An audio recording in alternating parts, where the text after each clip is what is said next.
professeurs, l'élite du pays, vous devez vous révolter de cette situation. Nous devons nous révolter. Tout citoyen conscient, sérieux, ne peut pas accepter ce qui arrive dans notre pays. Les messieurs, les dames de la CNI font des opérations. Ils engagent l'argent de l'État, ils dépensent sans se soucier de rendre compte. J'ai fait ça parce que quelqu'un m'a demandé de faire ce que je dois faire et le peuple, je m'en moque. C'est ça la CNI. Il y aura élection, et élection comme je veux, avec des listes frauduleuses.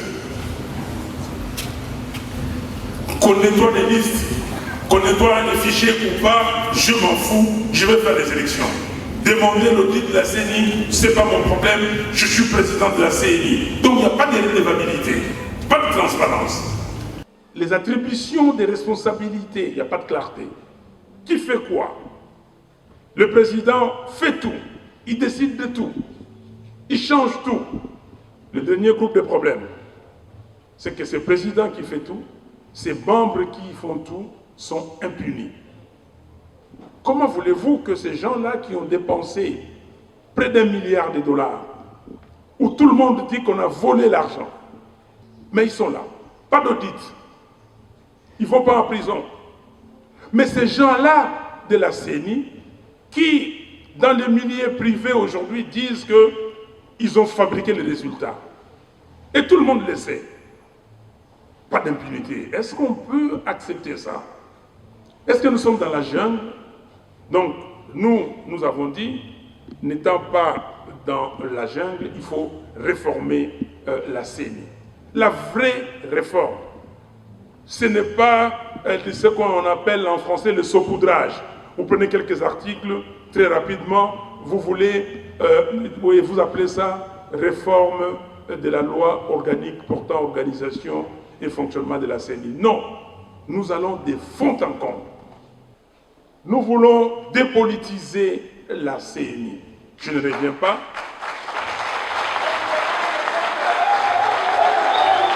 Nous voulons rendre l'organisation et la gestion des élections crédibles et transparentes. Aujourd'hui, l'argent vient pour payer les agents. Non, cet argent est détourné pour aller corrompre les politiques. Cet argent est détourné pour faire des activités personnelles. Pas normal. Il faut garantir la liberté syndicale. Nous voulons une CENI fonctionnelle, une CENI dépolitisée. Et puis vous avez un rapporteur. Un rapporteur, pourquoi le rapporteur de la CENI doit être politique? Non, un rapporteur recruté sur concours. Donc à ces bureaux, vous ajoutez 6 politiques, hommes et femmes, qui viennent de la part des politiciens, mais qui n'ont pas la gestion quotidienne, mais qui ont un rôle de surveillance. Ils regardent, ils contrôlent. Est-ce que ça se fait correctement? Si ça ne se fait pas correctement, ils posent des questions et tout le monde, par le consensus, je vous le dis, je vous le conjure, si nous sommes sérieux, si nous disons tous, qu'est-ce que nous devons privilégier? La cohésion, l'avancement de notre pays? Le pays est en train de partir. Le pays est en train de partir. Qu'est-ce qui se passe aujourd'hui au Tanganyika? Qu'est-ce qui se passe aujourd'hui en Ituri? Qu'est-ce qui se passe aujourd'hui au Nord Kivu? Et donc, il y a un sursaut, je dirais même d'orgueil, qui doit nous habiter pour qu'on se dise non, trop c'est trop. Nous, contemporains, on va abandonner notre pays. Les Lumumba, les Kasavubu et autres ont tout fait pour avoir l'indépendance de ces pays. Le Simon Kimbangu dont nous sommes en train de célébrer les centenaires.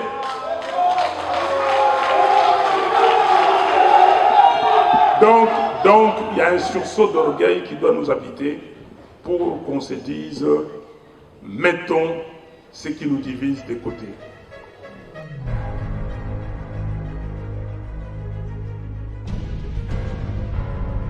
Comment est-ce qu'aujourd'hui, vous, qui n'avez pas les affaires en main, comptez-vous, quels sont les mécanismes que vous avez aujourd'hui pour que cette loi soit mise en application, aussi longtemps que ça devait toujours passer par l'Assemblée nationale pour que celle-ci soit mise en application? Sachant que la Mouka ou Estilé, vous êtes minoritaire au sein de l'Assemblée nationale, comment comptez-vous faire examiner et passer vos propositions? Notre proposition n'a rien à voir avec l'Assemblée nationale. Notre proposition, c'est une CNI qui est partie comme ça, comme on dit, budget base zéro. On vous a donné les représentants, les délégués. Ces délégués ne viennent pas de l'Assemblée. La CNI passée, ou en tout cas actuelle, quelle est l'opposition dans cette Assemblée nationale? Quelle est la majorité? Vous connaissez la majorité? L'union sacrée, c'est quoi? Je vous ai dit que l'union...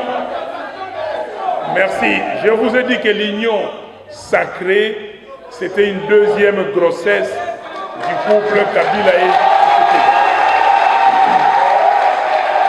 Tshisekedi. Deuxième grossesse qui a accouché de jumeaux. Donc on ne peut pas. Ça c'est une fabrication qui est née de la crise qu'ils ont provoquée. Une crise superficielle. On ne peut pas accepter la configuration de cette assemblée. Et je vous le dis, vous avez posé la question, je reviendrai, mais je réponds tout de suite, que le peuple congolais m'avait demandé des armes. Et j'ai dit au peuple congolais que je n'ai pas des armes à vous donner, mais vous êtes vous-même les armes. Ok? Donc, aujourd'hui, nous disons, voilà, allons aux élections. Nous faisons des propositions. Mais demain, le peuple en a marre. Si vous tergiversez demain, moi, Fayoulou, je ferai sortir le peuple dehors, dans la rue. Maman, vous n'avez pas le pouvoir, vous n'êtes pas nombré à l'Assemblée. Et comment vous allez faire? Non, nous avons le pouvoir c'est vous. Botangela ngai nyenye tozwa moko na bango tosala tour ya Congo tobandi na Tanganyika tolonge kuna toke na Ituri tolonge toke na Nord Kivu tolonge toke na Sud Kivu toke na Manyema tokotiti toke Congo mobimba moko na bango batanga batie ngai wana batie bango baza balikinga na popularité. «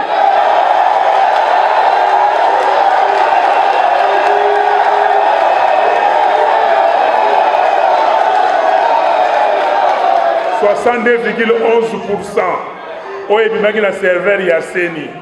Soko bakisi batu ya Yumbi, ya Beniville, Beni territoire Butembo. Elingaki kozala combien? Est-ce que Parlement wana bazali na légitimité wana? Oyo peuple pesaki ngai? Mais je ne sais pas comment les gens réfléchissent. Mais les gens se trompent. Et je dis à tout le monde qui se trompe, s'il vous plaît, soyez responsables. Je dis à tout le monde qui veut intervenir dans ce processus, qu'il soit responsable, qu'il ne se méprenne pas. Aujourd'hui, le peuple sait pour qui il a voté.